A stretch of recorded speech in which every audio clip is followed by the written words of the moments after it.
watching people's what's sold videos is very important. And it helped us. And YouTube videos from people that specialize in certain categories. We went to the Tino, the Soul Advisor. He had some great videos that went over name brand shoes that he sells. Now, it's funny, he sells a lot of stuff that's very unique to his area, but because he's in Texas, but it really let us know the shoes out there to sell, and those brands have never let us down. Yeah. I mean, there's because some bread he makes and butter staples. That's his life. That's what he does for a living. Well, and he's kind of why we kind of are here too. I think in some ways, because one of the first videos I saw, and I said, "This has got to be clickbait." But it was like, this guy makes $100,000 a year selling shoes, and on eBay. Used shoes on eBay from thrift stores, and I'm like, what? Yeah, sure. Really? But he does. How do you do that? So I came to her with this idea after spending some time doing a lot of research about it. I said, how would you like to have a business where you get to buy shoes all the time? I was good with it. And she was sold. It was an easy sell. And we get to go thrifted. We've always been thrifters, so we always go thrifted. But I mean, we've watched a lot of the popular YouTubers. Ryan and Allie Roots. We've watched them for years. Yeah. And see, they right now they seem to be leaning more towards specializing in vintage T-shirts and so forth. That's not where. We don't have a supply for that. It's very difficult. But with that being said, I still look for vintage T-shirts because I know the market is there for them. You still learn something from everybody. I sold an $89 Aerosmith T-shirt. I mean, I just found it at the thrift store. Yeah. It's not a big deal. And that Kiss T-shirt too. Oh, they have the Kiss one, for $69. Yeah. So those, but if I probably hadn't watched that, I wouldn't have thought about it, and it is kind of depressing because I went to all these concerts when I was a kid and didn't have the money to buy the T-shirt. But I didn't have the money to buy them then. It was crazy. But Ryan and Allie, they sell a lot of shoes. They sell a lot of men's dress shirts, Tommy Bahamas and so forth. And they've got good information about what's trending now, what's not, how certain things, the market has come down on these things. So you can get information from these people. And if they have a lot of followers and they look like, real people, just take a little bit of information, but you don't need to pay for the stuff. Yeah, honestly, I don't know. I mean, I can't sit here and say their courses are great or they're bad. I've never taken them, so I don't know. But I would say they're probably great. There's the concept of a course is I'm going to take it. There's all the information's out there on the internet, but I'm going to take it and kind of focus it in and show it to you and spoon feed it to you and that kind of thing. And some people like that kind of thing, and that's okay if you do. I like courses too myself. I take a lot of courses for different things, how to edit video, how to do whatever, whatever I need to figure out how to do. But that's what a lot of the stuff you can learn on your own if you don't have the money to buy the course. I don't know. I just don't see what would be in a course that would teach you something that you couldn't learn from just doing it. From doing it, really. And watching free things. And watching when you get stuck watching somebody. And I've noticed this Hustle at Home Mom, wonderful channel. Yeah. You really should watch her. She's great. But I noticed one thing is that the stuff that she finds in her thrift stores and her yard sales, I would never find in my area. I live in an entirely different segment of the country, so I watch the stuff when she comes upon the stuff she picks up at yard sales, and I'm so envious. She has the best yard sales and she finds the best things at thrift stores. Yes, she has an eye for it, but it's just phenomenal the things she finds. We're not that fortunate. Even her, she kind of started off when we first started watching her when she was kind of new at it. She really said she wasn't really a fashion person, but didn't she know learned. all about it. But she spent a lot of time digging in and learning it. But you're going to learn more from your mistakes. You can learn more from just doing it, just getting out there and getting your feet wet. Once you need information, you'll know you need information. You'll hit a wall where you don't know how to do something. Like, for the longest time, was silly things like, I didn't know what regional A was. What the heck is this regional A I keep hearing people talk about? And so you'd go and watch 2 or 3 videos and figure that out. Okay, now I know what regional A is. what is all this stuff about, defects. Somebody said something about defects. Like, what? I didn't know there was any defects. What do you mean defects? I thought your feedback was it. I thought I got 100% feedback, I'm good. That's not what it is. Not even close. So we went in and I started digging into those things and learning about how to look at your stats and all these different things. You'll know when you need to look at that stuff. You'll know that you need help with it when you get to that point. But I could tell you about stuff right now. If you're starting out day one, go right over your head. And it's not because you're not smart or any of that stuff. It's just because you don't have a point of reference for it. And you can take an entire course, and the person you could be taking the course from happens to specialize in Rolex watches and gold jewelry. I'm never going to stumble upon a Rolex watch, nor am I going to buy something for $700 to sell it for $1,100 because I'm not going to invest $700 into it.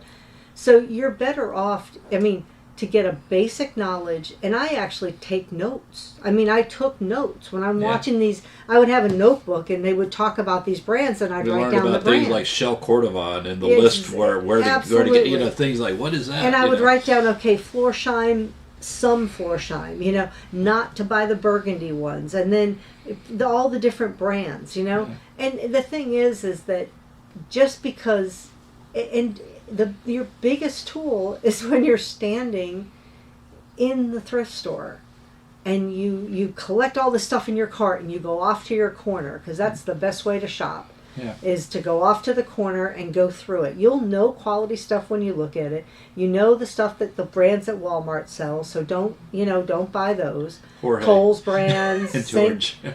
Same with Kohl's brands and stuff. I shop at Kohl's, but I know my clothes from Kohl's are not resellable. But then you go off to your corner and you look it up and you're like, oh my gosh, this actually sells for a decent amount of money. And then on my phone, I have this thing called Listmaster, and I put that brand name, if it's new and it's not something I put that in my Listmaster so I know going forward. Or you could use any kind of note-taking or email. You can put it whatever you want to put it. Carry a voice recorder, whatever you got to do. Pad, but it's amazing how it sticks in your head when there's money involved. Right. And then you're going to find the most beautiful pair of shoes. You're going to look it up and say, oh my gosh, they sell for $9. Yeah. Even though they're all leather. And don't ever assume because they're all leather they're going to, It's amazing the things that do and do not have a retail. But you can't learn that from a course. You really can't. No, courses can help you. I don't want to sound like I'm knocking them. I'm not saying that there aren't courses that would be great to take and that there's things that you can learn from anything, really. But you're going to learn more and retain more, really, more importantly, if you just go out and do it. And then try to figure out, it sounds, so many times you're told in life, get a plan, and a plan is good. You should have a basic idea of what you want to do. But the fact is that you're gonna get situations that you've never seen before when you start reselling. And sometimes you just have to wing it. Sometimes you have to, you can go out and look and see if anybody else has had that situation, Google it, that kind of thing. But, at the end of the day, you kind of have to work your way through it. And once you've done one of those situations, you go, oh, okay, and learned it. And a lot of people are scared of scams, too, which is funny because, you don't have to worry about that. Knock on the wood over here, but if you follow the rules of eBay, you will never. 90% of the time. It is not going to happen to you. Unless you're selling iPads or iPhones or something like that, probably. But clothes and shoes, probably not. Clothes and shoes, most likely. If you start selling designer stuff, and it's funny, we really steer away from the designer stuff. One, I don't know how to authenticate it.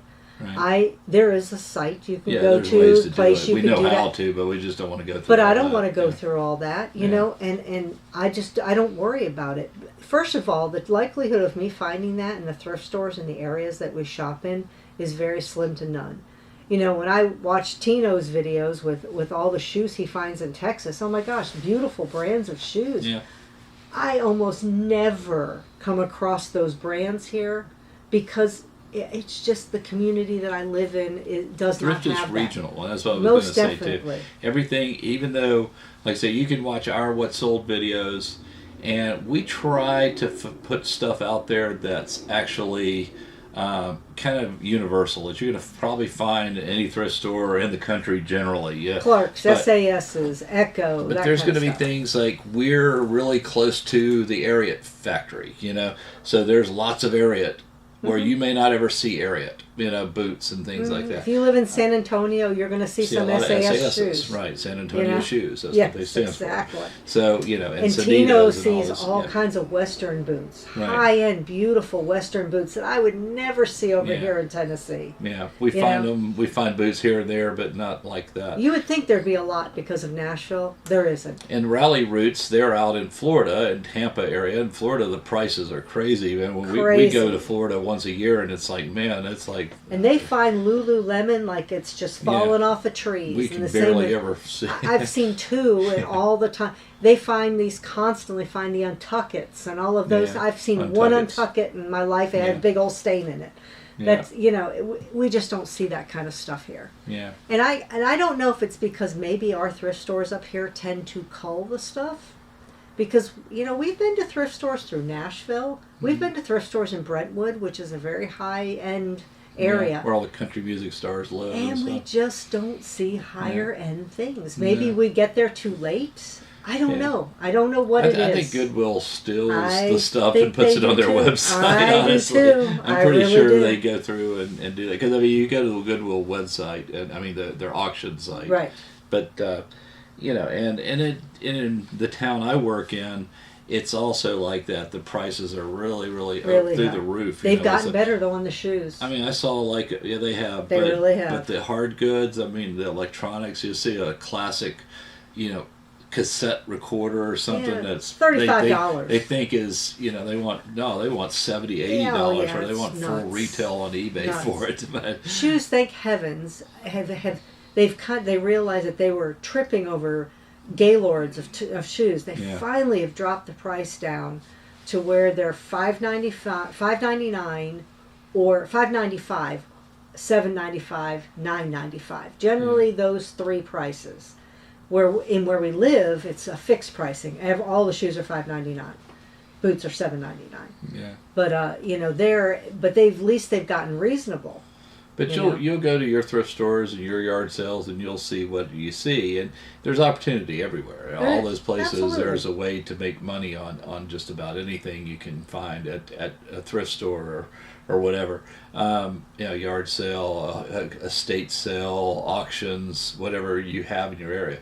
We used to live in an area where we had lots of auctions where you could go and buy lots of stuff for literally a lot of box lots of things. I'd always bid $1. He knew me so well. It was just when the auction would start, he goes, "I've got $1 with Marie," and he'd just move on to the next because I'd bid $1 on any box. And we bet that kind of thing. So.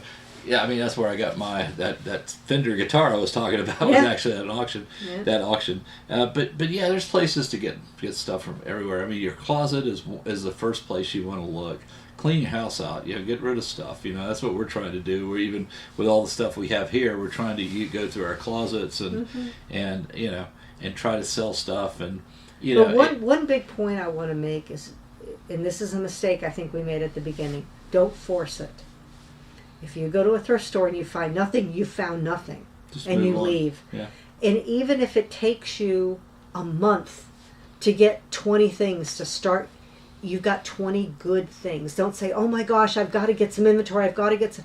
Just don't do that to yourself. And that's why we have 2 full tubs of stuff that's never going to sell. Yeah. And that's money that, we're not going to be able to sell these at all. I probably have a yard sale, maybe sell the shoes for $1 a pair, but who knows? The thing is that don't force it. Don't just buy it. Really look at it. And the best question, especially if you're a woman, if I bought this online and I received this in the mail, is this something I would be thrilled that I got? Right. Because your name is going to be on that. You might as well think of it as these are Marie's shoes, because that's how I think about it. Right.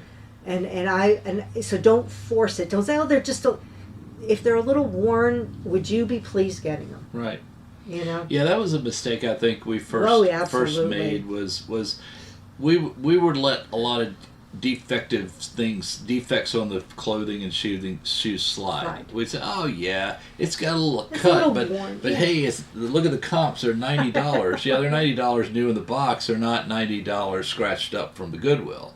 So and I they don't require, want the returns. And or they require tons of work to get to shine them and edge dressing and all this stuff, which is fine. On some shoes, you can absolutely do that. We still do, but I want a good review. I want to be proud of what I sell. Yeah. And I as corny as it sounds, it makes us feel good when somebody really, we are able to facilitate bringing somebody something that they really wanted.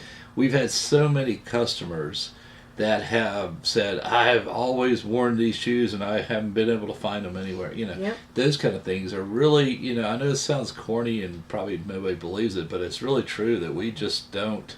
I mean, we really take pride and joy in that when somebody when really people say loves it's like, these were so much nicer than I even expected. Yeah, Thank you so much, And that's what you try to do. You try to under-promise and over-deliver. That's why a lot of times we won't list things new without box, and we'd rather list it, like new. And unless there's tags hanging off of it. Unless you're pleasantly surprised when you get it. Even if it's tags hanging off of it, though, we still don't necessarily do that if it's like the tags are 20 years old or something. Right. Yeah. But if it's literally probably a year or two old, and we'll sell it like that. But the point I'm making though is generally what you want to do is you want to overpromise and underdeliver. If you can.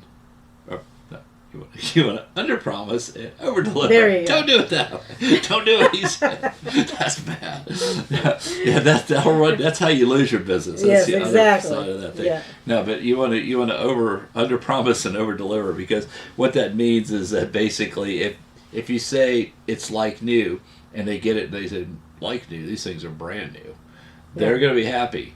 But if you say these are brand new without a box, like.